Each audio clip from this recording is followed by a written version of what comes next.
warahmatullahi wabarakatuh. Waalaikumsalam. Bismillah, alhamdulillah, wassalatu wassalamu ala rasulillah, amma ba'd. Majelis Mudzakarah saling mengingatkan, mari kita buka dengan bacaan basmalah. Bismillahirrahmanirrahim.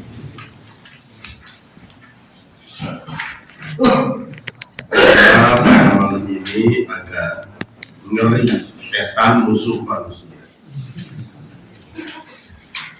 Saya tulis syaiton itu aslinya, tapi dalam Indonesia itu setan.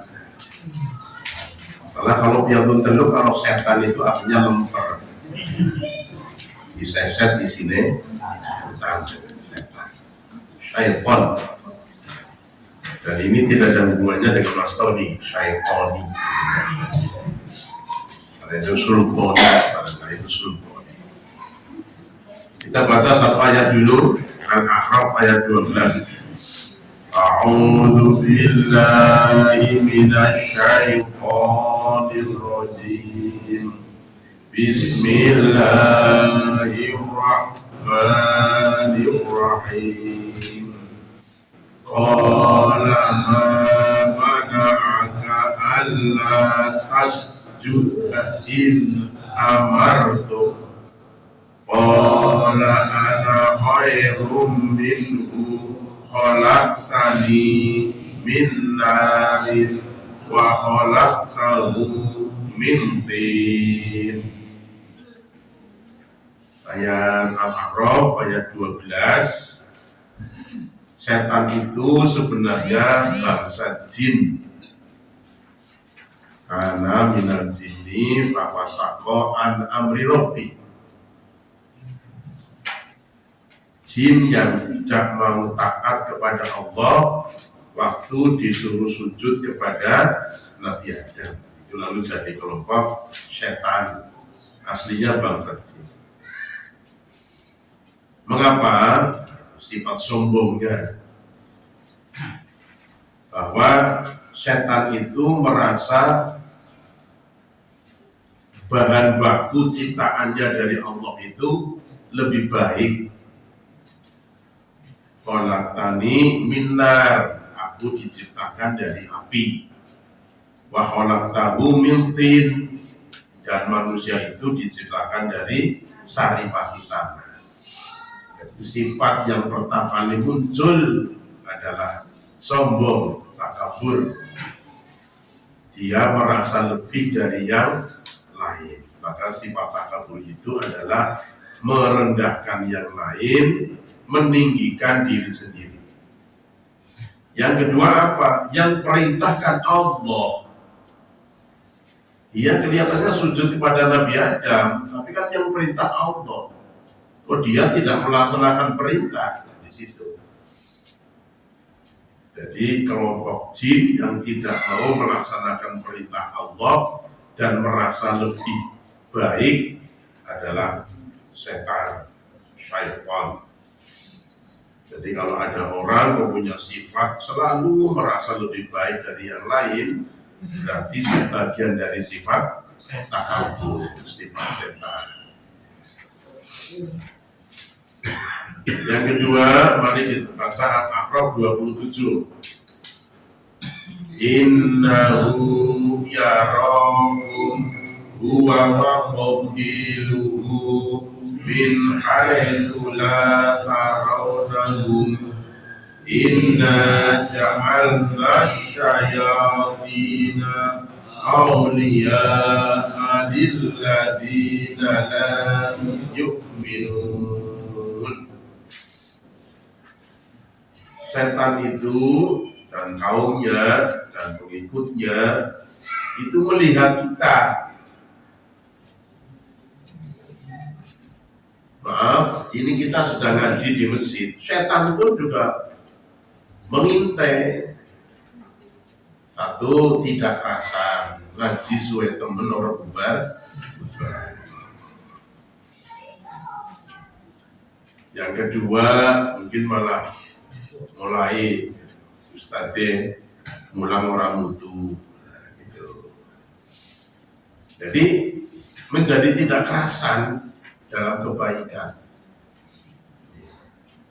Oleh karena itu, kita tidak bisa melihat setan, tapi setan melihat kita. Kecuali Nabi yang diberi oleh Allah diperlihatkan. Rasulullah pernah tersenyum sampai gigi serinya kelihatan. Apa yang terjadi ya Rasulullah? Setan itu ikut makan. Orang-orang yang makan tidak pakai basmalah, tidak pakai bismillah, itu setan ikut makan. Di tengah-tengah makan dia ingat kepada Allah, baca bismillah, apa yang dimakan oleh setan itu dimuntahkan lagi. Nabi tahu, tersenyum. Setan telah mengeluarkan makan yang sudah ada di perutnya, gara-gara yang makan ingat Allah, di tengah-tengah makan baca basmalah. Lalu muncul syariat, sebaiknya kalau kita lupa di depan, bacalah di tengah. Di tengah sampai lupa, ya menjelang terakhir. Itu apa yang dimakan oleh setan itu dimuntahkan lagi. Berarti kesimpulannya, setan melihat kita, kita tidak bisa melihat setan. Karena setan itu diciptakan dari api, orang yang sedang ketempelan setan sifatnya kayak api, panas. Contoh marah, marah itu dari setan, setan dibuat dari api kalah oleh air. Maka orang yang sedang marah itu pasti sifatnya kayak api. Kata-katanya, sikapnya, raut mukanya, sorot matanya, gitu. Jadi istilahnya medeni lah. Sehingga medeni lah itu. Yang keempat, syaitan suka menipu dan ajakan yang menghayal. Yang ketiga, kita baca summa la'atiyannahum a'udzu billahi minasyaitonir rajim. Bismillahirrahmanirrahim. Summa la'atiyannahum min baini aydihim wa min khalfihim wa an aymanihim wa an syama'ilihim wa la tajidu aktsarahum syakirin. Setan itu mengganggu manusia min baini aydihim, dari depan. Dari depan sudah diganggu. Wa min khalfihim, dari belakang. Wa an aymanihim, dari sebelah kanan. Wa an syama'ilihim, dari sebelah kiri. Wala tajidu aktsaruhum syakirin, dan tidak menjumpai kebanyakan manusia tidak pandai bersyukur. Subhanallah, lihat ayat ini, wajar kalau kita ini kadang-kadang dalam sholat sok lupa. Diganggu dari depan, dari belakang, dari kanan, dari samping. Subhanallah, setan tidak bisa mengganggu dari atas. Karena yang atas itu ada rahmat Allah, ada barokah Allah, ada zikrullah. Maka kalau orang sedang diganggu setan, larinya ke atas, kepada Allah. Nuwun sewu ngapunten, ngitung duit 1 juta bener, ngitung endok sepetarangan 17 bener. Tapi secara ngitung sholat asar apa keliru, menyata betul. Saya ngacung, saya pernah tulis, Masya Allah, padahal sudah A'udzubillahi minasyaitonirrajim ya muqallibal qulubi tsabbit qalbi ala dinik. Mungkin tidak jernihnya pikiran dan hati, tidak fokus. Sholat asar telur apa ya? Masa dokter Andes itu papat salah. Itu betul-betul ada setan. Maka Rasulullah tahu kalau umatnya bisa bingung ngitung rakaat, maka ada syariat sujud sahwi. Itu ceritanya kan begitu. Sujud sahwi itu boleh sebelum salam, boleh setelah salam. Jadi betul-betul kita ini berat sekali karena berhadapan dengan setan yang mengitari kita. Cuma ada ruangan yang tidak dikitari setan itu bagian atas, yaitu zikrullah, ingat pada Allah, mohon pertolongan kepada Allah.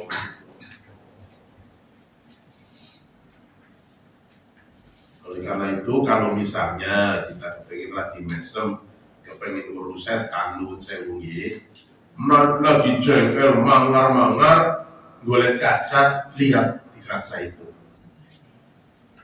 Situ ada cerminan setan gitu. Ya wajahnya cemberut, merah, matanya melotot. Nah itu. Jadi betul-betul setan itu nyata dalam kehidupan kita, sering mengganggu kita dari depan, dari belakang, dari kanan, dari samping, kiri. Subhanallah, tidak mengganggu dari atas. Coba kalau ya Allah mengizinkan setan mengganggu dari atas kita, udah dikepung, mau lari kemana? Kita masih bisa lari ke atas, lari berzikir, mohon pertolongan kepada Allah Subhanahu wa ta'ala.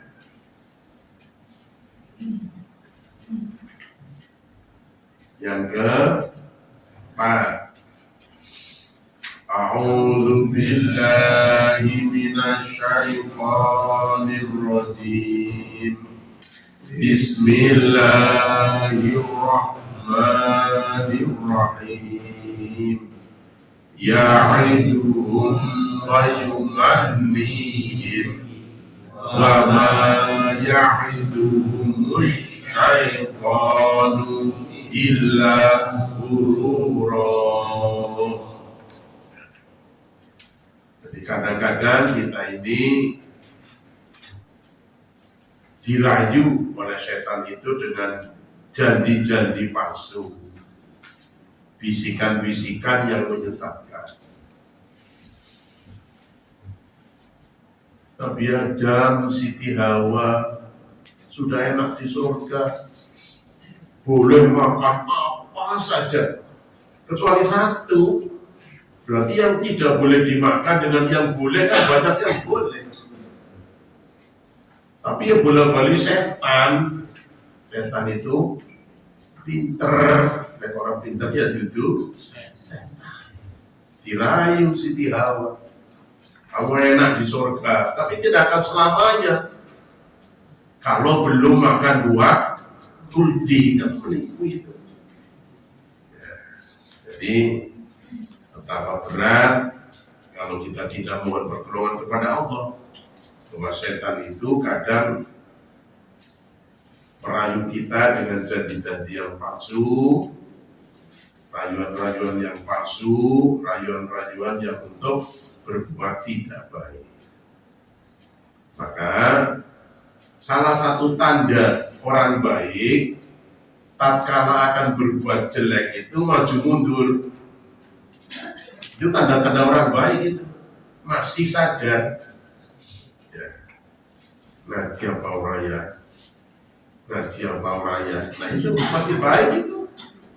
Ngaji di rumah, kenapa? Nah itu muncul baiknya. Jadi kalau kita akan berbuat jelek, masih maju mundur, berarti kita termasuk masih orang baik.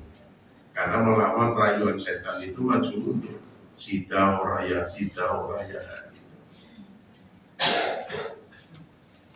Yang kelima, surat Al-A'raf 201. Langsung aja.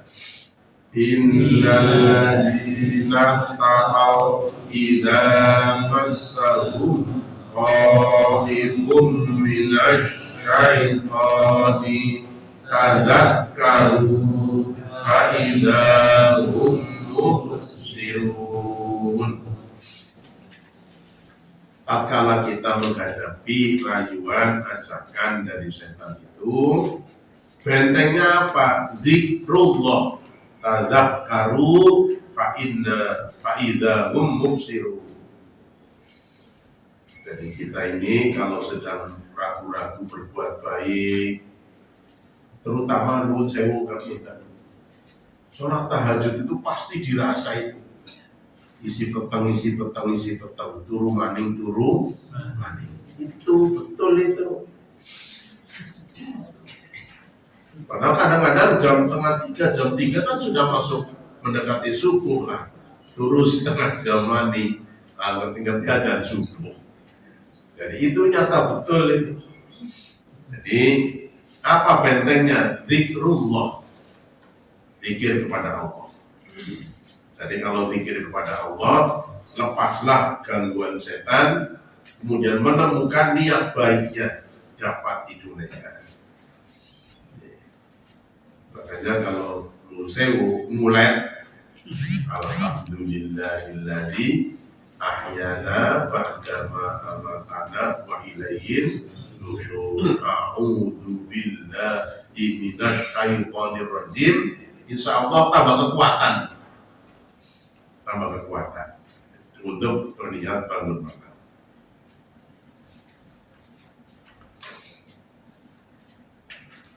Enam.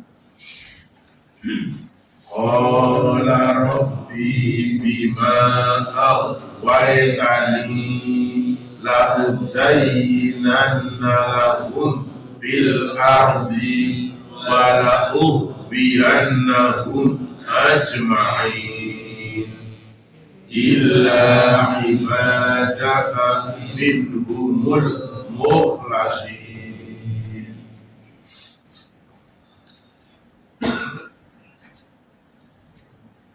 Tekad setan itu akan menggelincirkan seluruh manusia. Tetapi setan sendiri menyatakan, saya sulit menggelincirkan mukhlasin, orang-orang yang terpilih dan ikhlas. Itu. Jadi setan sendiri mengaku berat kalau ganggu orang-orang yang terpilih dan ikhlas. Maka ikhlas menjadi syarat untuk diterimanya ibadah. Satu, tidak syirik. Yang kedua, ikhlas. Yang ketiga, ada ilmunya. Jadi tekadnya wala ughwiyannahum ajma'in, semuanya akan disesatkan. Lalu illa ibadaka minhumul mukhlasin, kecuali ada sekelompok hamba Allah yang tidak bisa dirayu oleh setan itu, mukhlasin, orang-orang yang terpilih karena ikhlasnya. Maka syarat-syarat ibadah itu adalah ikhlas. Nah, ikhlas padahal naik turun. Bukan sekali ikhlas selamanya ikhlas. Naik turun. Ibu-ibu diminta sangu oleh anak akan sekolah. Insya Allah ikhlas. Pagi-pagi. Bu sangune. Ibu-ibu pakai duit ya, 200.000. Borong minggu. 200.000 sedina kan? Rektor dia gitu. Borong minggu. Pulang sekolah minta lagi, itu ikhlasnya tinggal separuh. Kalau esok bis 10, Dia jaluk maning, ikhlasnya tinggal separuh. Ya 5.000 itu aja memberinya taruh di balangan. Jajan maning lu kan. Asar minta lagi, hanya ikhlas entek. Apa ibumu nyetak duit, bocah kok duitan tok, ya tidak mau beli. Jadi ikhlas ternyata naik turun. Maaf ya, saya bapak-bapak. Jangan dikira istri melayani kita ikhlas terus loh, tergantung kita. Kalau istri sudah belanja, masak, olah-olah, sudah disajikan di meja, tinggal dahar. Kok kita tidak berkenan makan, apalagi nginjek hasil masakannya, ya ibu dia bisa ikhlasin. Pak, kerso di dahar. Orang kerso bisa karena tunggu dewek. Pangan dewek bisa. Apalagi itu, mau sholat saja bisa, di tengah-tengah tidak ikhlas. Sholat tarawih minggu pertama, gelar saja daya mohon banget. Sebagai niat lah, ibadah sing mantap. Akhirnya imam jadi dawa-dawa. Rakaat pertama Al-Baqarah 50 ayat. Ikhlas mulai turun, batin. Dia terawih calonnya suwe gitu. Malah pun acara aku esok sore pindah lagi gitu baiklah. Coba di tengah-tengah sholat yang awalnya ikhlas jadi tidak ikhlas. Makanya alhamdulillah ya kita kalau makmum di sini di Anur ya sedang-sedang lah 10 ayat gitu. Soalnya di Masjidil Haram itu memang orang pegawaiannya sholat atau ibadah. Imam pun tidak boleh memberatkan makmum, tidak boleh. Ada sahabat mengadu kepada Rasulullah. Hampir saya meninggalkan sholat karena bacaannya terlalu panjang. Yang diingatkan oleh Rasulullah malah imamnya, jangan kau menimbulkan fitnah. Nabi pernah imamnya sholat, mendengar ada anak kecil menangis, Nabi memotong ayat bacaannya, tidak melanjutkan. Setelah sholat, sahabat bertanya, adakah wahyu baru? Ya Rasulullah, dalam sholat kok tidak seperti biasa. Di tengah-tengah sholat aku mendengar ada anak kecil menangis. Kalau bacaan saya perpanjang, khawatir ibunya tidak khusyuk. Subhanallah. Jadi ternyata imam boleh memotong bacaan asal ayatnya sudah selesai. Kalau terjadi misalnya loh, maaf, gempa bumi sedang red. Ya kalau bisa bacaannya dipendekkan. Kalau masih bisa di atas. Ada istimewa ulama lagi boleh lari keluar, tapi jangan berkata apa-apa. Nanti kalau sudah reda, masuk lagi, lanjutkan sholatnya, sah.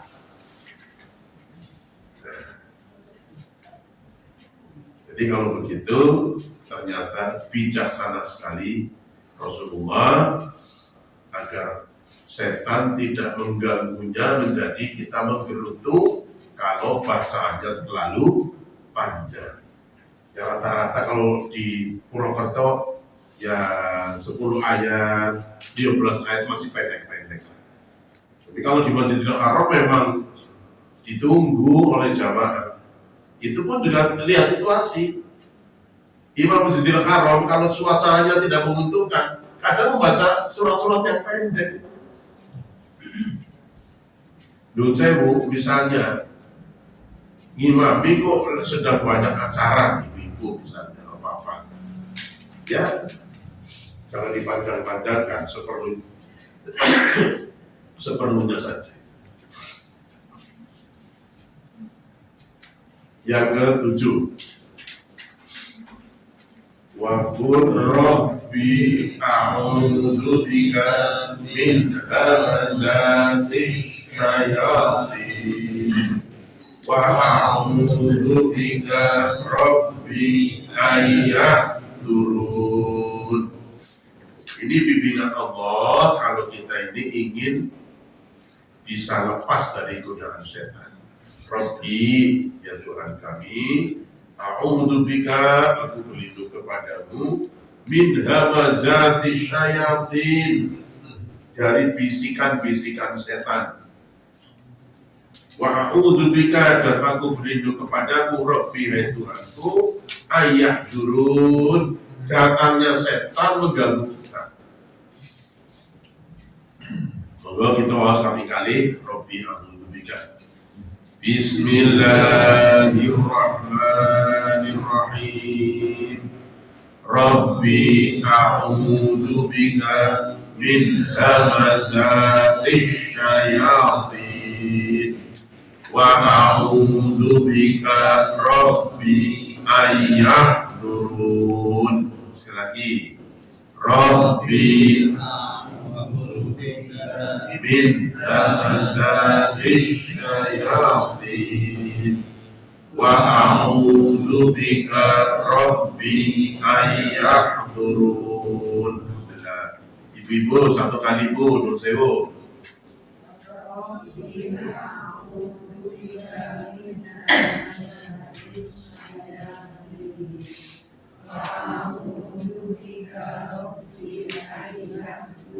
Alhamdulillah, suara ibu-ibu kayak pesantren Sirau.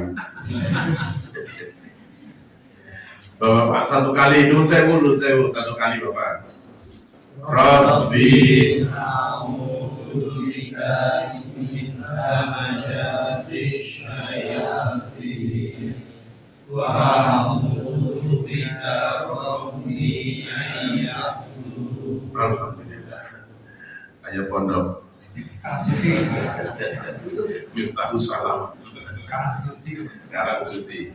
Sama-sama satu kali.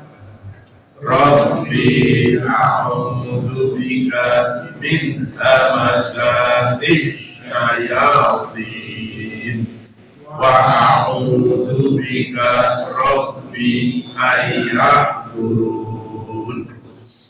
Dalam Riyadhus Shalihin, yang ngancel setan itu kalau sedang zikir berdoa lari, tapi kita rampung datang lagi. Nah gitu ya Allah. Makanya hati kita jangan lupa dari zikir. Azan, kalau ada azan, itu setan lari terbirit-birit sampai maaf sarung kepentut-pentut. Yang kemudian orang yang mendengarkan azan sampai seperti tidak mendengar. Jadi kalau begitu udah ada prayingnya. Itu kalau ada hadis diterjemahkan keliru itu Ramadan setan di belenggu, itu bukan berarti setan pray.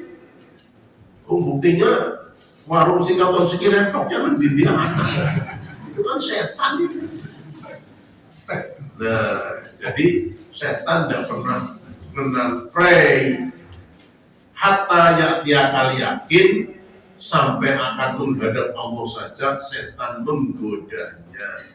Makanya kita lalu ditalkin, dituntun la ilaha illallah, itu maksudnya. Jadi setan itu tidak pernah akan berhenti sampai kita itu ikut mereka. Nah, kita berlindung pada Allah. Salah satu perlindungannya Rabbi a'udzubika min hamazatis syayatin wa a'udzubika Rabbi ayyahdurun. Al-Mu'minun 97-98. Boleh dibaca sebelum sholat, sebelum takbir.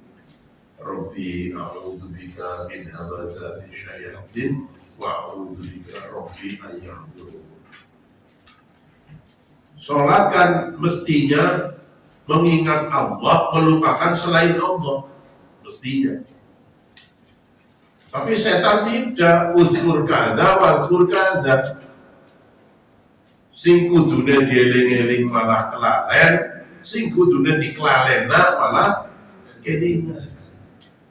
Kan banyak orang yang cari kunci nggak ketemu, setelah sholat Allahu Akbar kuncinya nang tumpukan buku, duitnya nang serempetan kupluk. Jadi banyak sholat yang menemukan barang hilang itu.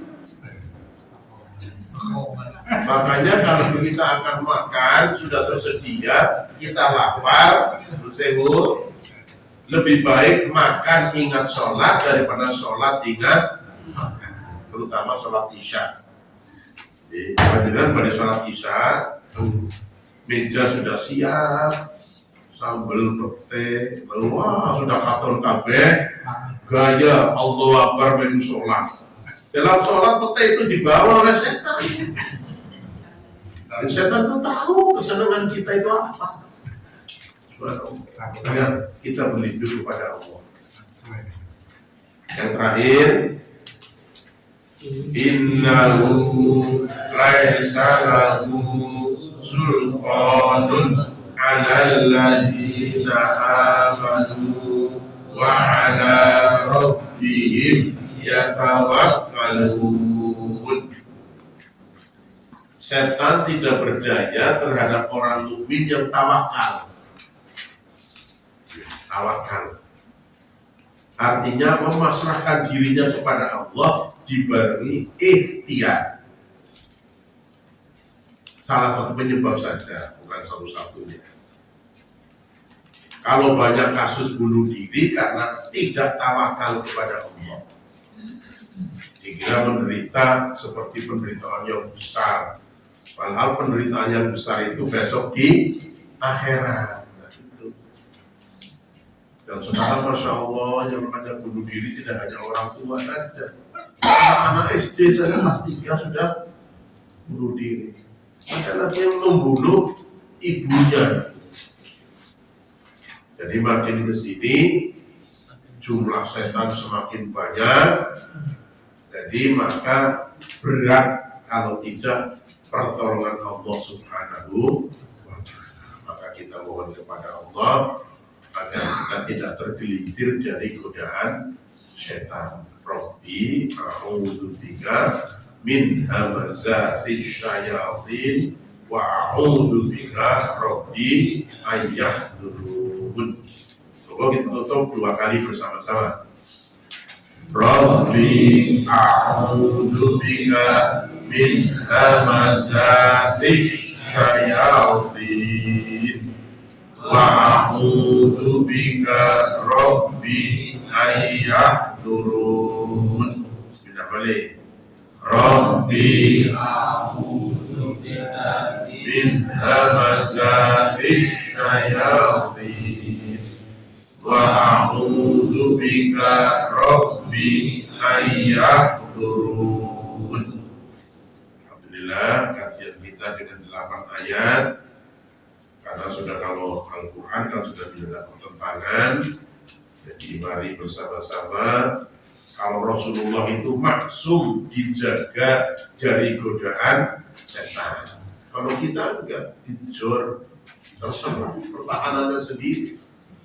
Ya, oleh karena itu kita mohon pertolongan berlindung kepada Allah dari godaan setan.